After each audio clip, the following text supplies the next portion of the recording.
Hey guys, tonight we're heading somewhere warm, dusty, and extremely bureaucratic, in the best possible way. Picture this: the sun is baking the clay rooftops of Uruk, one of the oldest cities in the world. The smell of barley beer floats through the streets. Goats bleat in the distance, and traders shuffle past carrying baskets of dates, copper ingots, and a whole lot of questions about debt. This isn't some ancient epic full of sword fights and sky gods. No, this is a story about paperwork, about receipts, about a world so complex they had to invent writing just to keep up with their stuff. And if that sounds boring, well, you probably won't survive a single day in Sumerian accounting school. So before you get comfortable, take a moment to like the video and subscribe, but only if you genuinely enjoy what I do here. And hey, drop a comment to let me know where you're listening from and what time it is. I love seeing how far this sleepy little channel travels. Now, dim the lights, maybe turn on a fan for that soft background hum, and let's ease into tonight's journey together. You're standing in the heart of Uruk, somewhere around 3200 BCE. Dust curls at your feet. The buildings are sun-baked mud brick, neatly stacked, and the air hums with the voices of people haggling, reciting prayers, and, most importantly, keeping track of things. Because make no mistake, this is not a barter-based utopia. This is a society of receipts, or at least the faint beginnings of them. Your first stop is the temple. Not a quiet, incense-filled place for meditation, though there's plenty of incense.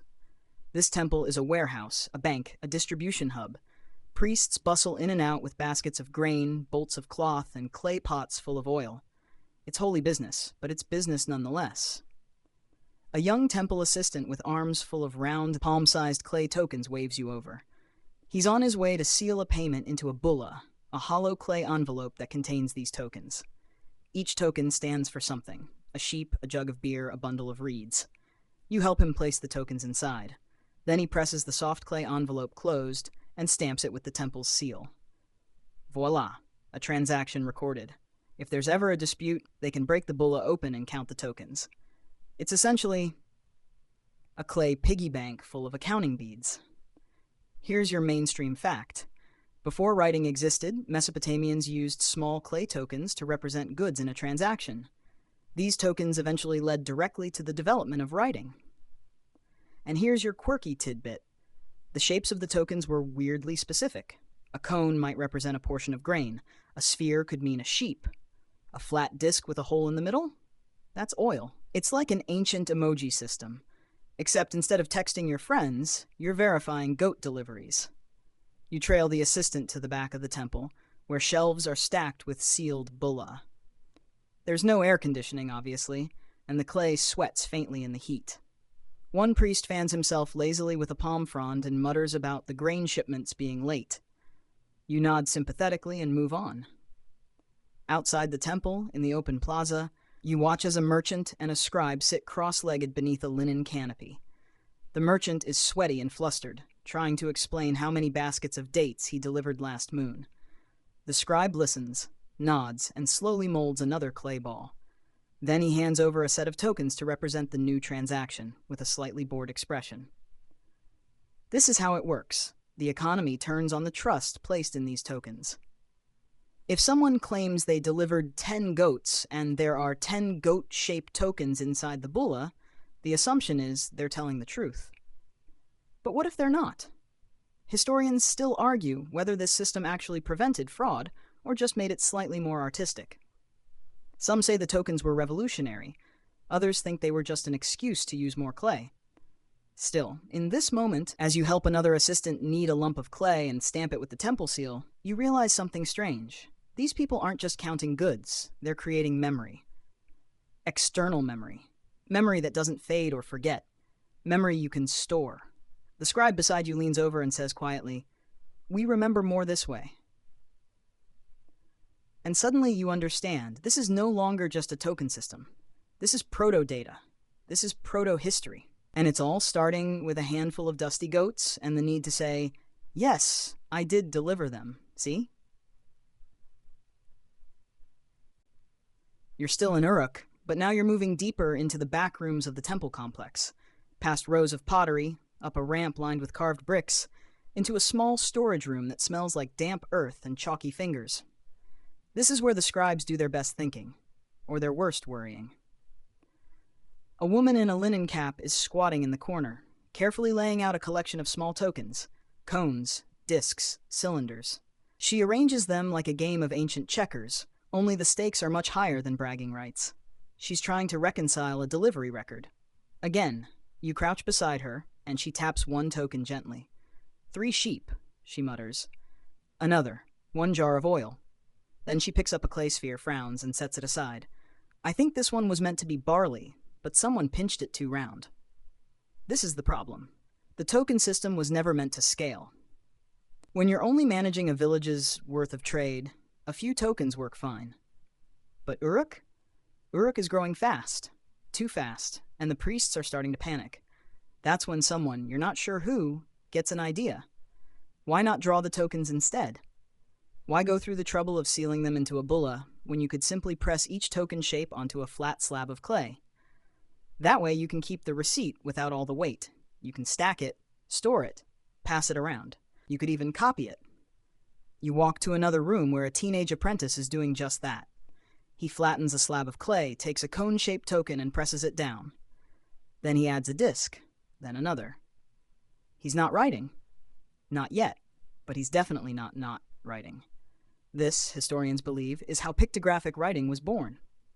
Here's your mainstream fact. Ancient Mesopotamians began impressing the shapes of tokens into clay tablets to record transactions, which directly led to the development of proto-cuneiform writing. You watch him press another disc. Then, after a moment of hesitation, he uses a stick to draw a quick line beneath it. What's that for, you ask? He shrugs. It means done. Sure it does. You walk back to the temple floor, where the merchants have started murmuring about these new tablets. There's some suspicion. What if they draw the wrong number of goats? But also curiosity. A man in teal leans over one tablet, sniffing the clay like he expects to find truth in its scent. A new idea is spreading. Flat clay as memory. It's not just about recording what happened. It's about protecting yourself. These tablets are becoming defense mechanisms. If someone says you didn't deliver the grain, you just flash your receipt. It's not elegant.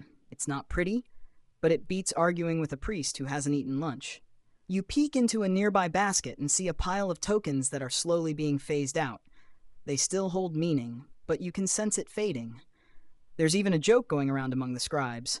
Only fools carry sheep in their pockets. Smart men carry slabs. Back near the entrance, you notice a new kind of transaction taking place. A scribe is creating 2 tablets, one for the temple, one for the merchant. Identical impressions, identical seals. You realize they've invented the duplicate copy. It's not perfect. The clay still smudges. The seals sometimes slip, but it's close enough. 2 people, 1 record, shared truth, assuming nobody drops theirs in a river. You follow the scribe to a storage niche where he places the temple's copy.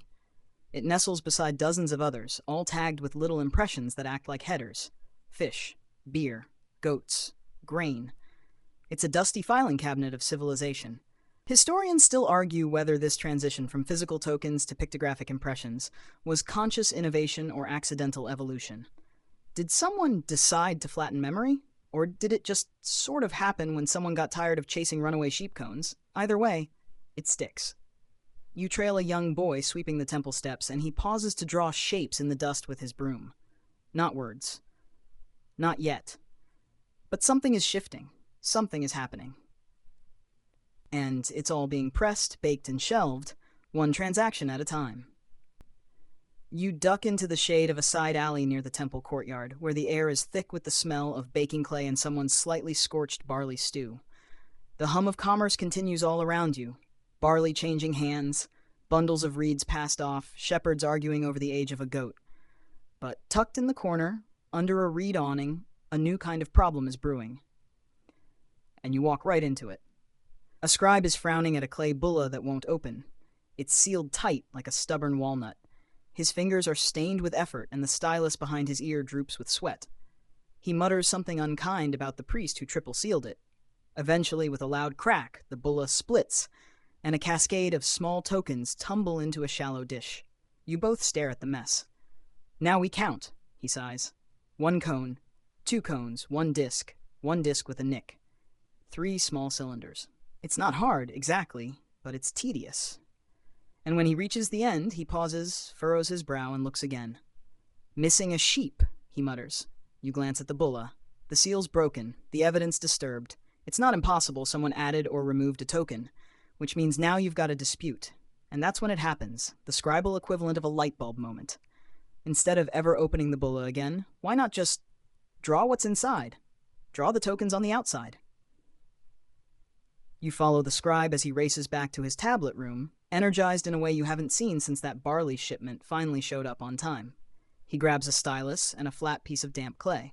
Then, slowly and carefully, he sketches a series of shapes, circles, wedges, cones. Underneath each, he scratches a tiny mark. It's not a perfect system, but it's a system. Here's your mainstream fact. The invention of pictographic impressions marked the transition from object-based memory, tokens, to symbolic notation, a core moment in the history of writing. You watch him press the final seal into the corner and blow on the surface to help it dry. Then he holds it up with a grin and says, "Now no one has to open it to know what's inside." You nod, then blink. Because what he's just described is a label, and what he's just made is a receipt. Word spreads quickly. Within days, you see other scribes copying the format, pictographic impressions instead of actual tokens. The temple, once skeptical, starts to encourage it. Less weight, one priest says approvingly. Less breakage, less arguing. The token baskets begin to gather dust. But the transition isn't smooth. You attend a tense meeting between a merchant and a priest. The merchant is holding a tablet with 6 circles. The priest insists it should be 7. But look, the merchant protests. Here's the record. The priest snorts. Circles are easy to fake. And there it is, the central problem of symbolic representation. It's only as good as your ability to verify it.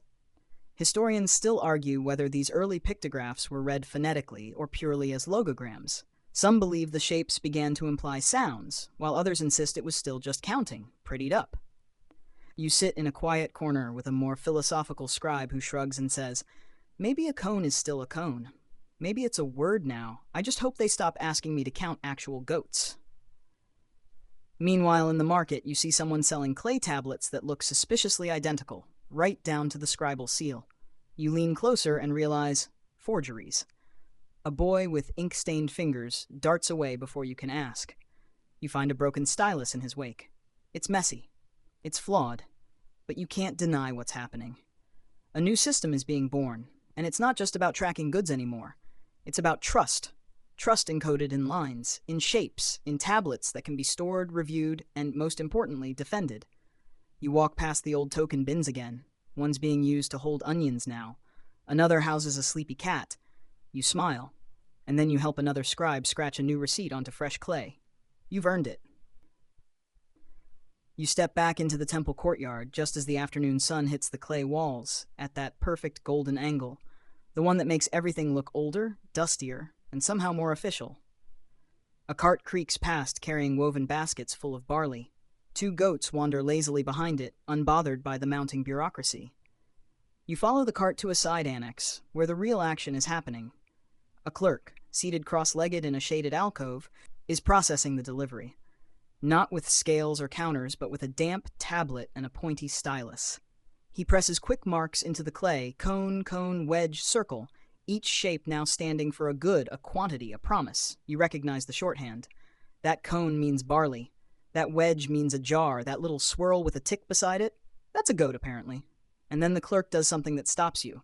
He hands the merchant a copy. Not just a copy, a receipt. You hold it. It's still warm, still soft, but it feels strangely powerful in your hand.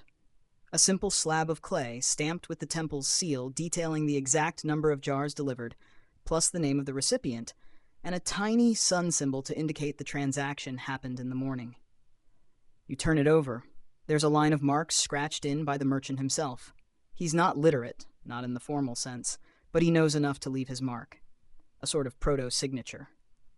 A way of saying, yes, this happened. And I was there. Here's your mainstream fact. By 3000 BCE, clay tablets were widely used as receipts in Mesopotamia. particularly in temple economies. They recorded everything from livestock exchanges to beer rations, complete with signatures and seals. And here's your quirky tidbit. Beer was one of the most commonly recorded items on these receipts. Workers were often paid in beer rations, and some tablets even specify how frothy the beer should be. Historians call this administrative ale. You wander over to a storage area where rows upon rows of clay receipts are drying on woven reed mats. A scribe walks between them, inspecting the alignment of seals and brushing excess dust from their corners. It looks more like a bakery than a bureaucracy. You lean down to examine one closely. This one is a delivery record for 6 goats and 3 sheepskins, sent from a farmer outside the city. The seal bears the symbol of the moon temple, while the recipient's mark is shaped like a fish. You're not sure what that means, but someone, somewhere, does. There's something soothing about it all. The repetition, the tiny symbols, the firm belief that you can press truth into clay and let it harden overnight. Until, of course, someone disagrees.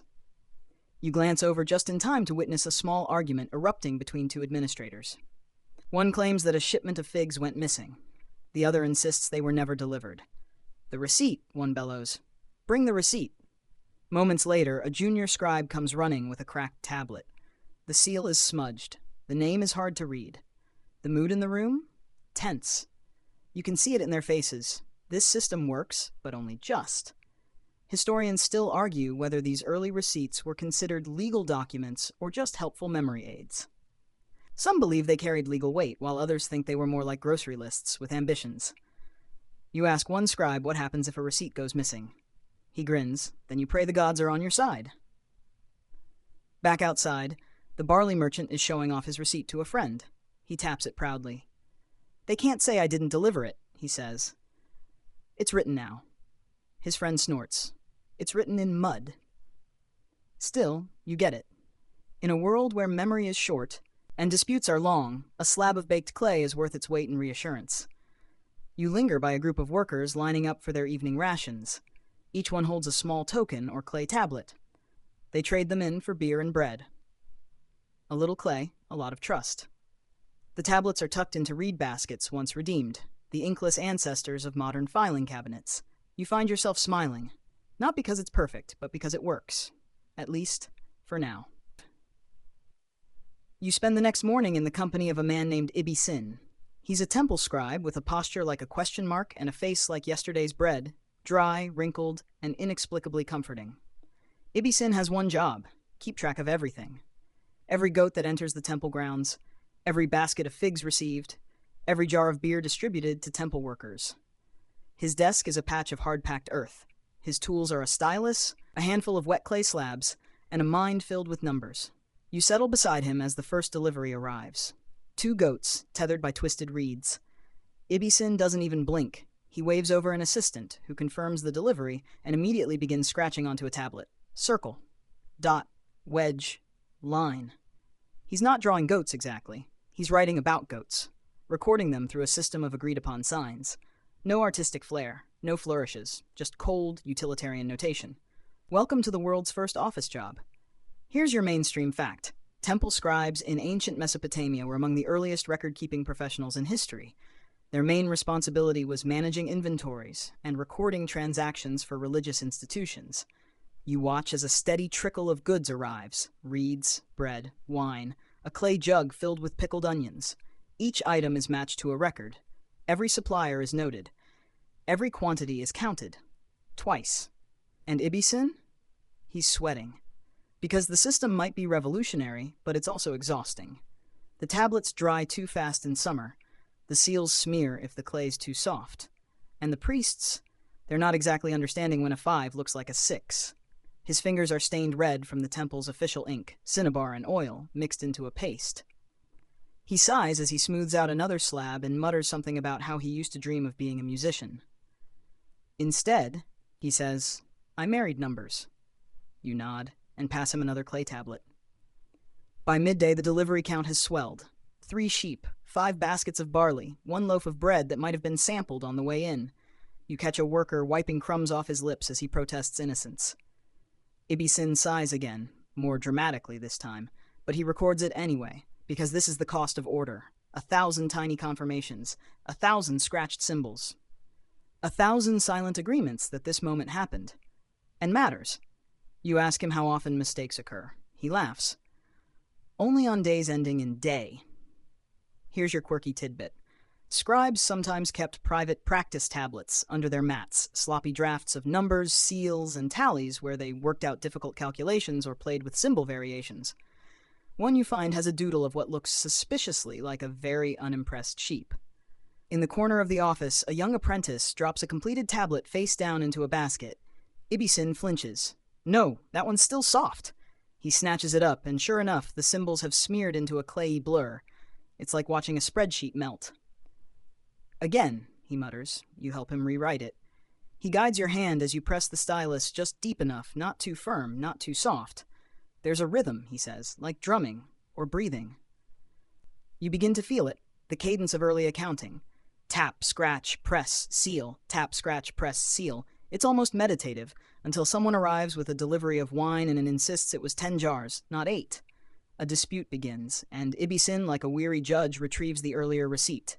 He squints at the symbols, traces the merchant's mark, and points. 8, he says, signed and sealed. The merchant grumbles but accepts it. Another tiny crisis averted. Historians still argue whether scribes were neutral recorders or wielders of real power. Some think they were mere administrators. Others believe they shaped policy through their control of knowledge. What was written, what was erased, and what was never recorded at all. Ibisin shrugs at the idea. I'm just trying to keep the barley from disappearing, he says. Fair enough. As the sun sinks low, you help stack the day's receipts in a reed basket, each tablet nestled like a loaf in a bakery tray. There's a quiet pride in it, this archive of memory, solid and silent. You press your fingers into the warm clay of the final receipt and think, this isn't just about goats and beer. It's about the invention of trust. The next morning starts with a rooster that sounds like it swallowed gravel and a pair of temple clerks arguing over whose turn it is to tally the fish delivery. You sip some barley water and meander over just in time to see a new batch of tablets being prepared. Today's lesson. Numbers. Not symbols, not drawings, just numbers. You watch as a young scribe carefully presses a series of tiny cone-shaped impressions into a fresh slab of clay. Each cone stands for 1. A wedge pressed sideways, that's 10. A small circle, that's 60. Because yes, these people count in base 60. Here's your mainstream fact. The Sumerians developed a sexagesimal, base 60 numeral system, which influenced how we still measure time, 60 minutes in an hour, 360 degrees in a circle. The scribe smooths a tablet, then counts out 5 cones, 2 sideways wedges, and a little circle. He frowns, wipes it clean, and starts again. Easier to carve goats, he mutters. You sit beside him, curious, and he explains, you need different marks for amounts, different marks for goods, different marks for people, and it all has to fit on one clay rectangle. It's like packing for a trip, but the trip is math. You nod as if you understand. Another clerk appears, balancing a tray of fresh tablets like flatbread, and mutters, we need more wedges. No one laughs. They're out of styluses shaped just right to make that exact mark. Someone tries carving one with a reed, and it splinters. The great revolution of accounting pauses for want of a pen.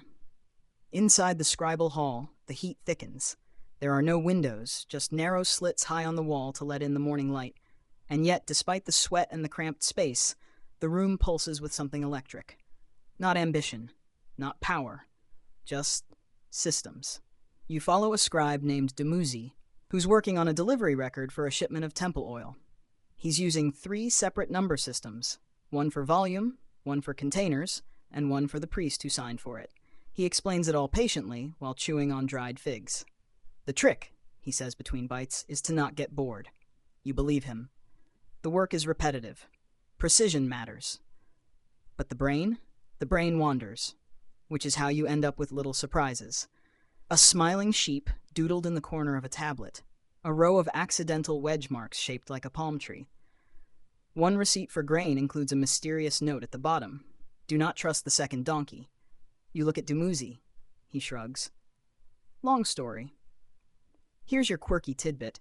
Some scribes developed their own shorthand for frequently used items, sort of like ancient accounting emojis. One popular example was a stylized wedge goat, which combined a quantity marker and the symbol for livestock in a single motion-saving shape. You try it. Your version looks like a frog wearing a helmet. Dumuzi nods politely. Historians still argue whether the evolution of cuneiform into a full writing system was driven more by literature or by administration. Did people invent writing to tell stories, or to make sure nobody stole the beer? You glance around at the clay-smudged tablets and groaning shelves. You've got a guess. Outside, the fish delivery finally arrives, late as usual. A different clerk rushes to record the count, but the fish are flopping, the baskets are leaking, and someone has stepped directly onto a soft tablet and left a perfect sandal print. Print it again, someone sighs. You're handed a stylus. With shaky fingers you copy. 4 fish baskets, 2 woven traps, 1 broken sandal, 1 annoyed priest. The priest signs it anyway. Close enough, he mutters. And so it goes. 1,000 little marks, 1,000 quiet agreements, all carved in clay to keep chaos at bay. You wipe your hands on your robe and glance around the room. Everything feels temporary, soft, fleeting, forgettable, until it hardens, and then it lasts for 5,000 years. You return to the temple ziggurat just as the sun tips behind its terraced edges, casting long shadows across the courtyard. The bricks radiate with leftover heat from the day, and you catch a group of priests arguing softly near the grain store. One holds a receipt tablet. Another clutches his robe like it personally offended him. You don't need to hear the details. You already know the issue. It's about debt. You stroll around the side of the temple to the granary, a massive mud brick structure that smells like dry straw, old promises, and the kind of bookkeeping you can feel in your bones. 2 oxen doze beside a cart. A girl hauls a basket of barley into a side room, and tucked behind a low stone bench, a clerk counts grain deposits with the kind of focus usually reserved for surgery.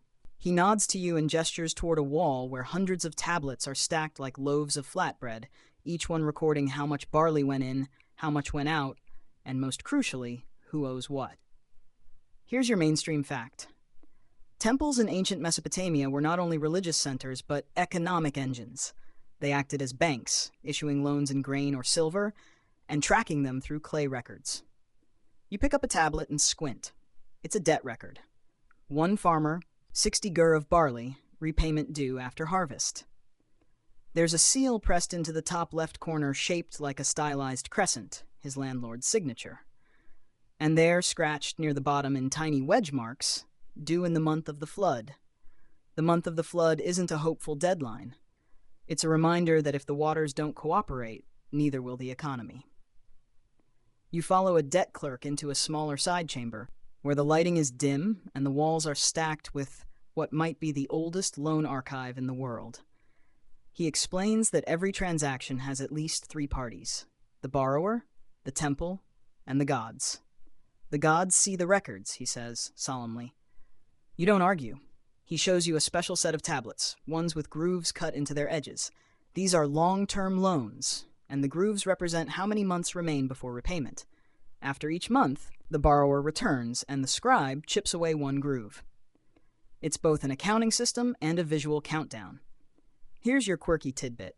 Some borrowers would press a fingerprint into their debt tablet beside the seal, adding a uniquely human signature long before ink or quills, a kind of ancient biometric ID. You trace one with your finger and feel the ridges, soft, faded, still there, still owed. Outside, the priests continue to murmur. One clutches a tablet so tightly you're afraid it'll snap in half. Another points toward a granary door and mutters something about theft. You wander over and spot the problem. A discrepancy. The receipt tablet claims 6 baskets of grain were delivered. The physical tally shows 5. And nobody knows whether someone stole a basket or someone just wrote the wrong number of cones. You stand by as the senior clerk inspects both the receipt and the real grain. Then he says, without irony, we trust the tablet. It's a powerful moment, not because the system is perfect, but because it has authority. Historians still argue whether early temple economies were exploitative or efficient. Some see them as proto-bureaucratic dystopias, Others argue that for their time they were remarkably organized, inclusive, and stable. You lean toward the latter, for now. The sun sets lower, and shadows stretch across the courtyard like death itself. Quiet, long, hard to escape. You help a clerk restack a pile of loan tablets, all tied together with twine and labeled by month. One is still soft. He frowns and sets it aside. "We'll fire this one," he says. "Make it permanent." You nod. Because some debts don't just hang in the air, they harden and they last. You're halfway through a lentil stew in the temple courtyard when it happens. A shout. Then two. Then a full-throated argument echoing between the columns. You rise, reluctantly spooning one last bite into your mouth, and follow the noise to the edge of the livestock pen, where a pair of merchants are locked in what can only be described as a clay-based shouting match. One holds up a goat. The other holds up a tablet. The goat bleats. The man with the tablet points at it like it personally owes him money. The problem? Fraud. You push your way closer, and sure enough, the dispute is classic. The buyer claims he purchased 3 goats, but only received 2. The seller insists he delivered all 3 and has the receipt to prove it. He holds it up like a sword, clay still faintly warm. The buyer snatches it, squints, and then barks. "You altered the mark." You lean over his shoulder. The cone-shaped impression that stands for 1 is indeed smudged. Perhaps accidentally, perhaps not. A small curve near the base might suggest it was once a 2 altered into a 3. Or maybe it's just sloppy claywork. Either way, things are heating up. Here's your mainstream fact. As record-keeping grew more complex, Mesopotamians had to address fraud, forgery, and disputes. The clay tablet system relied heavily on mutual trust, and when trust faltered, chaos followed. You watch as a temple official intervenes. He asks for the merchant's seal, then compares it to the one on the tablet. He even smells the clay, a practice that's becoming oddly common. "There's something off," he murmurs. "Too much ash in the mix. This wasn't fired in the temple kiln." Which leads to the next realization. The receipt was forged. And suddenly the argument explodes. The goat buyer demands restitution. The seller protests innocence. The priest sighs and demands silence. Another scribe is summoned, and a tribunal assembles right there, beside a goat nibbling on someone's sandal. This is your quirky tidbit. Fake tablets were such a problem in some cities that officials began embedding tiny colored stones into official clay documents, visible only when held to the sun. It was an early form of anti-counterfeiting. You're handed the tablet and told to check for one. You hold it up, nothing. Just flecks of grit and goat spit. You hand it back. The tribunal's verdict is swift. Forgery confirmed. The seller is fined, the buyer compensated, and the fake tablet ceremonially smashed. The goat, it sneezes, unimpressed. As the crowd disperses, you sit beside a young scribe who looks shaken. "This happens more now," he says quietly. "People try to cheat the clay." You ask if it always works. He shakes his head. "Not always, but even one false record is dangerous." Historians still argue whether Mesopotamian temples had official legal power to enforce contracts or whether they relied on social pressure. Some believe the ziggurat courts were recognized as binding institutions. Others think they were just really, really good at being intimidating. Either way, the message is clear. Without receipts, without reliable marks, without faith in the seal pressed into clay, everything falls apart. Later, you follow another scribe to the fire pit where faulty or fraudulent tablets are destroyed. He drops the broken pieces in without ceremony. You watch them blacken, curl, then shatter with a pop. "Clay forgets," he says, "eventually." But not always, because for every smashed forgery, a dozen more survive, scattered across shelves, slipped into temple archives, buried beneath collapsed storehouses. And in those shards, stories. Some true, some false. All part of a fragile system, held together by symbols, heat, and the hope that no one lies too well. You're back in the marketplace when you hear the farmer shouting. He's a broad-shouldered man with dusty feet and a sunburned neck, and he's jabbing a finger toward the temple steps while waving a clay tablet like it's a burning coal. "I delivered it," he yells. "And I have the record." A scribe emerges slowly, robe freshly pressed, expression less so. He squints at the tablet, takes it without much ceremony, and inspects the seal. The farmer crosses his arms. The scribe frowns. The farmer insists he delivered 20 baskets of barley. The tablet, however, says 16. I didn't write that, the farmer huffs. No, the scribe says evenly. I did. You can feel the tension rolling off them like summer heat. You step closer, not to interfere, but to observe. Because this isn't a brawl. This is a bureaucratic drama, a clay-based duel. And you wouldn't miss it for anything. They head to the temple arbitration chamber, a cool stone room tucked behind the grain store. A young apprentice lays out 2 clay tablets on a flat bench, one from the farmer, one from the temple's central archive. Here's your mainstream fact. Disputes over recorded transactions were common in Mesopotamian society, and temples often maintained a master copy archive to resolve such conflicts. The 2 tablets are nearly identical. Same date, same seal, same scribe's mark. But one says 20, one says 16. They both pause. You squint and realize the 20 tablet uses a double wedge where the other uses a single. So, is it a forgery? A copy error? A misremembered delivery? Historians still argue whether early scribes were trained with strict consistency, or if each temple had its own version of scribe style. The result? Some records are more like interpretations than facts. You watch as the apprentice leans in and notes something curious. One of the impressions is faint, incomplete. The corner of the 20 symbol lacks the final downward stroke. It looks added, he says. The farmer protests, eyes wide. It was there when I got it. Maybe the ink was weak. You cough gently. There was no ink, just clay. And then the scribe surprisingly nods. Let's check the shadow tablets. A 3rd tablet is produced, this one a faint backup, pressed lightly during the original drafting. Like a carbon copy. Like a receipt of a receipt. This is your quirky tidbit. Some scribes created backup impressions by stacking soft tablets and pressing them together lightly, creating ghost copies for internal use. The shadow tablet says 16. Case closed. Sort of. The farmer is furious, convinced someone altered the mark. The scribe is smug, convinced he didn't. The apprentice just wants to go home. But the tablet? The tablet doesn't care. It says what it says. And now it's official. Back outside, you watch the farmer stomp away, still muttering about missing barley and missing truth. You don't blame him. The system is clever, but it's not flawless. Clay smudges, hands shake, mistakes happen, and sometimes justice feels like a stylus slipped. You wander toward the canal where merchants unload boats filled with goods, each cargo accompanied by a neat little receipt tablet tucked in a pouch. Every boat, every sack, every shipment documented like it's a whispered prayer. But faith in records doesn't come cheap. It's earned. Or forced. You pause beside a crate of dried fish. A clerk nearby glances up and shrugs. Sometimes, he says, it's not about who's right, it's about what's written. You nod, because in this world, written is everything. You're sitting cross-legged beneath a dusty fig tree, watching a goat chew on a reed basket, when you overhear someone muttering about the chaos in Lagash. You perk up. That's a name you haven't heard since the last overheated debate near the barley scales. Lagash is another city-state, not far, but far enough to do things its own way. And apparently, its scribes are causing problems. You follow the voice, which belongs to a grain inspector with a pouch full of mismatched tablets and a deeply furrowed brow. Everyone uses a different symbol for sheep now, he grumbles. In Ur, it's a wedge and a dot. In Lagash, it's 2 wedges and a tail squiggle.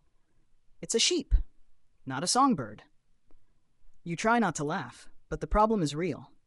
Receipts are becoming unreadable across city lines. What began as a tidy little invention is now bloating with regional quirks. One city's cone means barley, another's means bundle of reeds.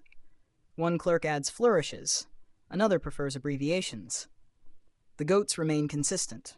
The accounting does not.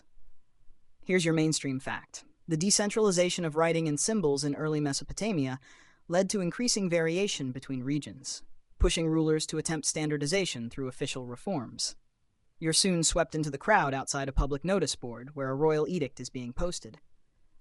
It's freshly pressed into an unusually large clay tablet, rimmed with seal marks and carved in deep, deliberate strokes. It announces that, henceforth, all commercial tablets must conform to the temple-approved sign list. There's even a diagram. A sheep symbol, a barley symbol, a silver ingot symbol, all lined up like angry little pictographic soldiers. The crowd murmurs. A trader in saffron scratches his head. Does this mean I have to redo my entire ledger? Yes, it does. Inside the scribal hall, things are tense. A team of scribes gathers around a clay table, comparing tablets from different cities. The air is thick with comparisons, corrections, and just a pinch of passive aggression. "That's not a goat," one mutters, inspecting a slab from Kish. "That's a loaf of bread with legs."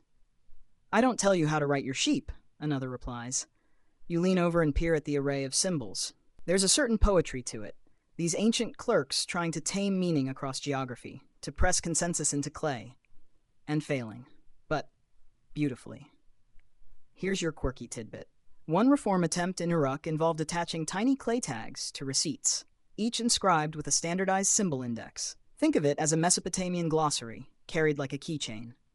You hold one, flat, thumb-sized, with the temple seal and 5 standard icons carved into it. A scribe hands it to you. "Lose that," he warns, "and no one will understand what you've written."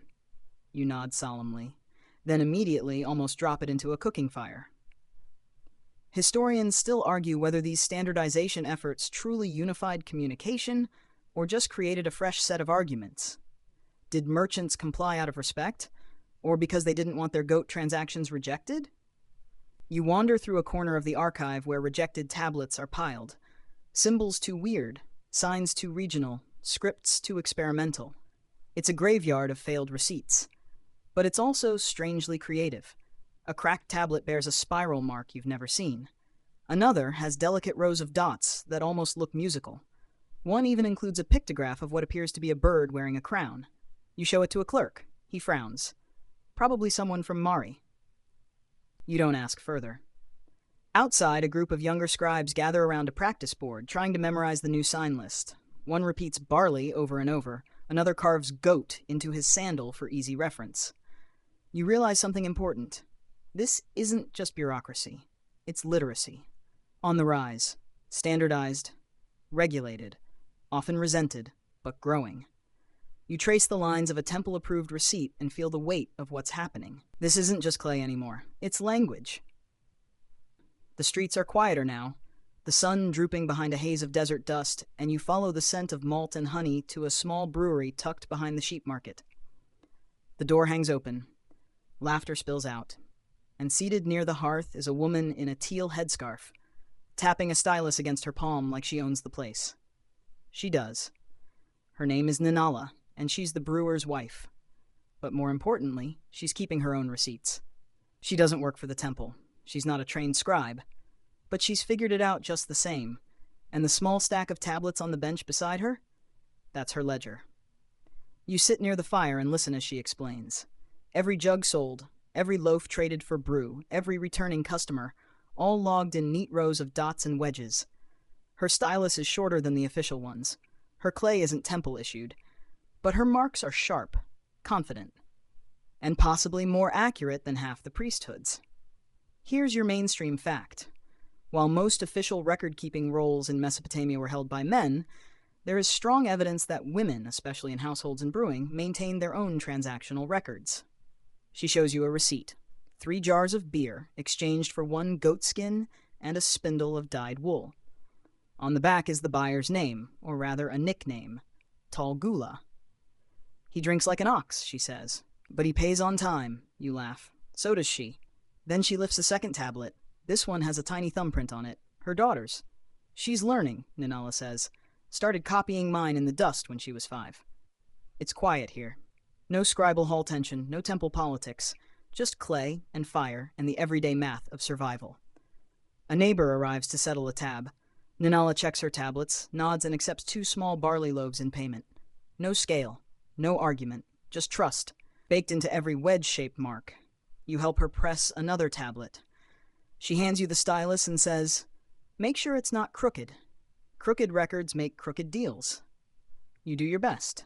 And while the lines aren't perfect, she nods anyway. "Good enough for beer," she smiles. Here's your quirky tidbit. In some regions, brewing records were so common that beer was one of the first written words in cuneiform. Its symbol looked like a jar with a straw, because Mesopotamians sipped beer through reed straws to filter out grain husks. You try a sip from one nearby jug. It's thick, earthy, not unpleasant, and shockingly cold, thanks to a clay jug that was soaked and buried in the shade. You sip again, and something odd strikes you. This is bookkeeping, too. A beer for a goatskin, a straw for a name, a clay tablet tucked under a table leg, recording the very essence of life, not in epic poems or mythic deeds, but in servings. Historians still argue whether these unofficial tablets carried any weight in legal disputes. Some say yes, especially in communities where everyone knew each other. Others argue they were just useful reminders. But to Nanala, they're more than enough. She ties her tablets in a reed bundle, places them on a shelf beside the fire, and says, "The temple has its rules. I have mine." You thank her for the drink, and for the lesson. Because here, under a dusty thatch roof, among barley skins and laughter and firelight, you've just seen proof that the art of the receipt wasn't just for the powerful. It was for anyone who needed to remember. You leave the warmth of Nanala's brewery with clay dust still clinging to your sleeves and the faint tang of barley beer on your breath. The streets are quieter now. Shadows stretch long. The scent of cooking onions and drying fish trails behind you as you follow a winding path out of the city. Tonight, you're headed beyond Uruk's walls, to the villages, to see how receipts live without temples, ziggurats, or archives.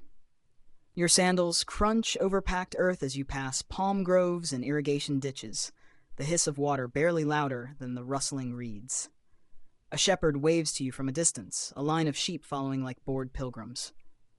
Eventually, you reach a small farming hamlet. There's no grand granary here, no scribal hall, just a few reed huts, a communal fire pit, and a surprising number of goats. And yet, even here, there are receipts.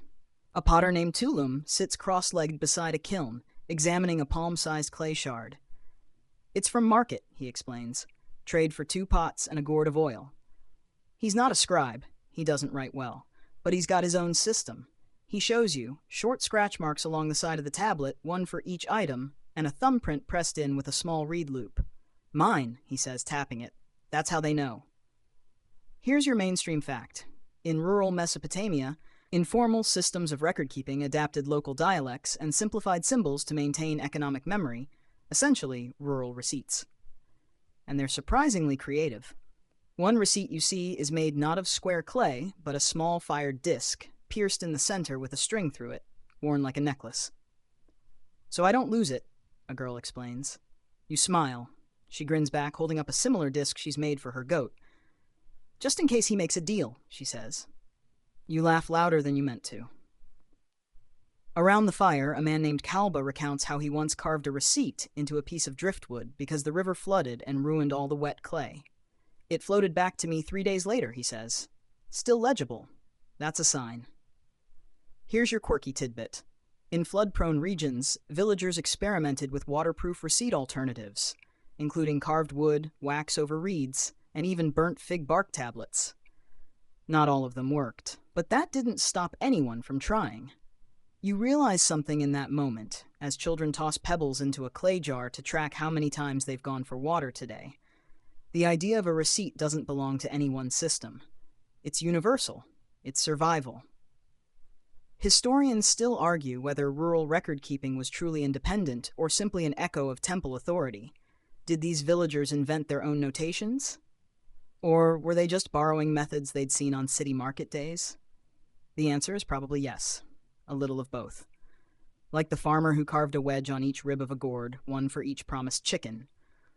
Or the woman who uses fish bones arranged in a pattern only she understands to count who owes her eggs. You lean back and look at the stars. A breeze tugs at your sleeve. And it occurs to you that, here in the countryside, receipts aren't about permanence.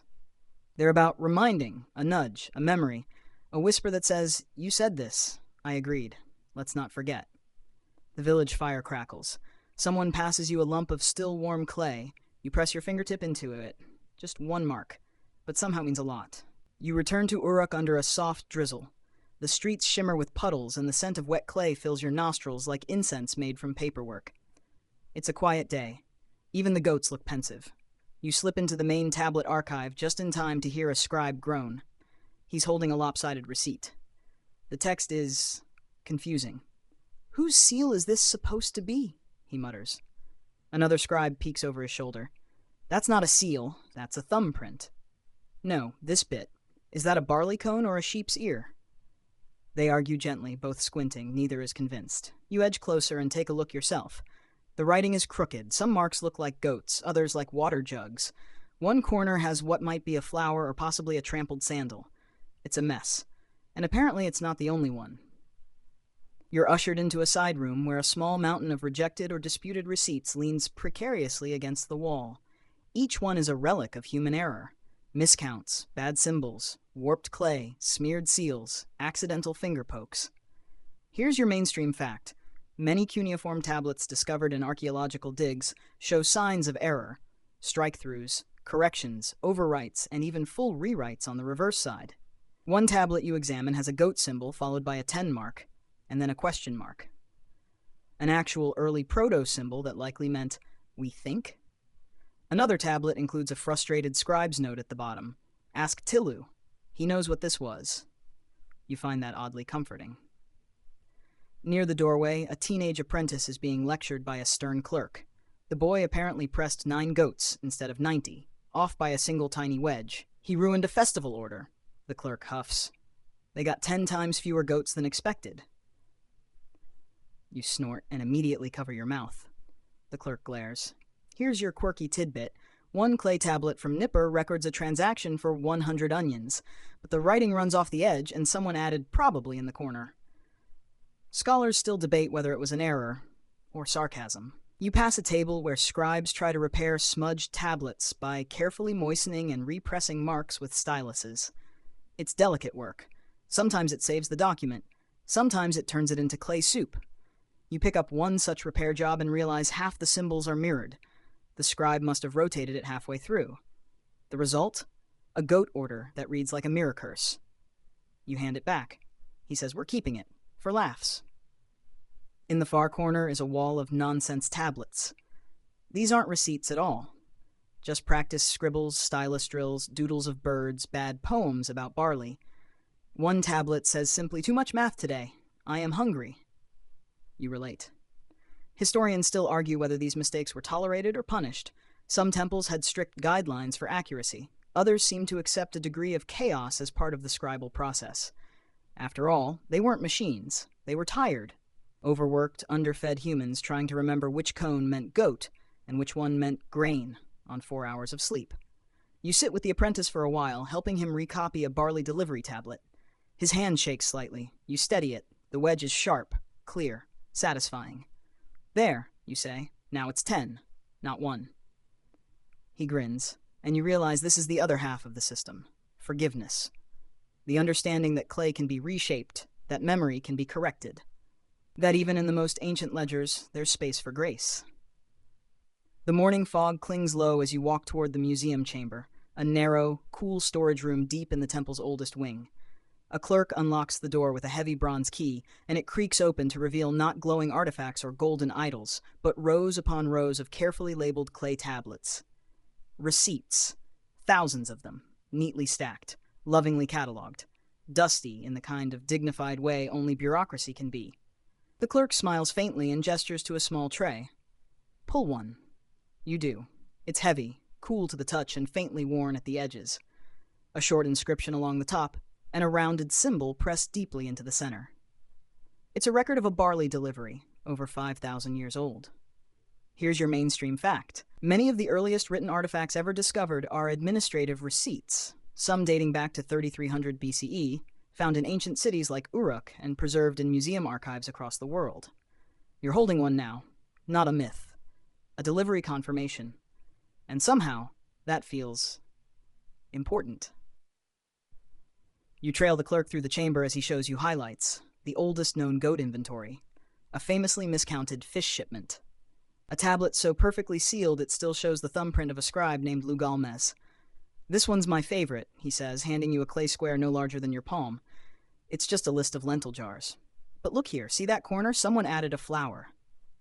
You peer closer. It's faint, but unmistakable.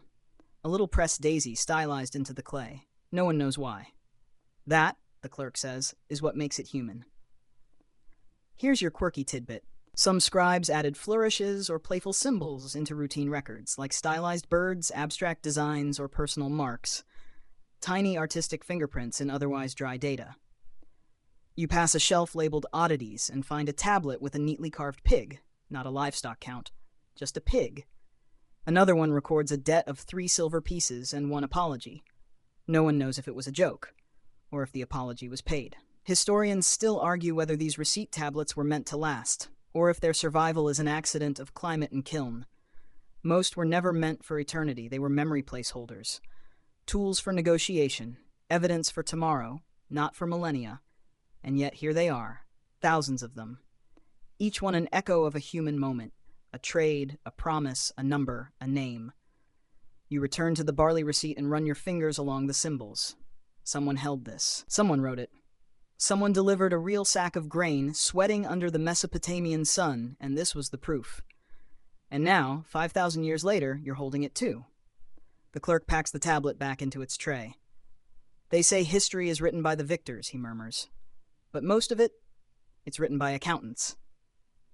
You chuckle, then fall quiet, because he's not wrong. You walk out into the morning light, blinking at the brightness, the noise, the chaos of the living city. And suddenly, everything feels sharper. The street peddlers, the barley carts, the scribes hurrying by with armfuls of damp clay. It's all history. It just hasn't hardened yet. Certainly. Here is the exact original passage you requested. You sit at the edge of Uruk's main plaza, legs dangling from a low clay ledge, watching the sun begin its slow descent behind the ziggurat. The day is ending, and yet the city still thrums, quietly now, like a memory in motion. Vendors sweep dust from their stalls. Clerks close ledgers. Somewhere nearby, a scribe drops his final tablet into a reed basket and exhales like he's been holding that breath since sunrise. You're tired, too. Not just from the heat or the walking or the barley beer you maybe shouldn't have accepted before lunch, but from thinking. Because this place, this world, this ancient, dusty, goat-filled, barley-driven world, it didn't invent war, or love, or poetry. It invented receipts. And that, somehow, feels just as epic. Here's your mainstream fact. By the end of the 3rd millennium BCE, receipt-keeping was foundational to Mesopotamian life, woven into trade, religion, taxation, wages, and justice. From the highest temple priest to the humblest fishmonger, nearly everyone depended on marks in clay to remember what had passed and what was promised. You wander through the alleys one last time, passing shop fronts where children practice wedge marks in the dust. Some are crooked, some are perfect. One is suspiciously shaped like a lizard. All are learning. You pass a merchant handing a receipt to a customer. Both nod with the gravity of kings. You spot a young scribe sealing a tablet with a palm frond and pressing a delicate lotus emblem into the corner. You hear someone whisper to a friend, always check the seal. It's not superstition, it's survival, and it's everywhere. Here's your quirky tidbit. At least one receipt from the city of Sippar includes a postscript stating, "If this is lost, may Enlil judge us both fairly." Even the gods, apparently, were dragged into customer service. You find that oddly beautiful. Historians still argue whether the system was more revolutionary than religious, more pragmatic than poetic. But standing here, watching the low golden light kiss the clay, you begin to think maybe it was all of the above. These weren't just marks. They were agreements. Memory made solid, disputes made fair, promises baked and filed and, if needed, recalled with the force of a seal. You return to the courtyard, back where we started, and sit on the steps as the day exhales its last heat. A clerk walks by, nods, and drops a soft new tablet into a waiting basket. Somewhere in its damp surface, a new promise, a new agreement, a new line in the slow, meticulous poem that is civilization. Certainly. Here's the exact original passage you requested. You close your eyes. Let the clay cool. Let the ink fade. Let the chatter of scribes and the shuffle of barley carts melt into silence. Let the warm light of Uruk dim to a whisper, and the weight of the day soften into dust. You feel it now, don't you? The rhythm, the steady pulse of civilization, tap, press, seal. The heartbeat of an ancient city not told through battles or kings, but through tiny impressions in drying earth, through numbers and marks and thumbprints and trust. Because the real foundations of history aren't always loud. Sometimes they're made in quiet rooms, by tired people, with a stylus and some soft clay. And maybe that's the part that stays with you, not the ziggurat or the priests or even the goats, but the idea that trust itself had to be invented, recorded, shaped, repeated, until belief could be held in your palm. So breathe in, slow and easy. Breathe out, slower still. Let the temple walls fade. Let the ledgers sleep. Let the sand cover what it will, and the future uncover what it must. The receipts will wait. They always do. And now you can rest. The ink is dried, the tablet is full. The story is written. Sweet dreams.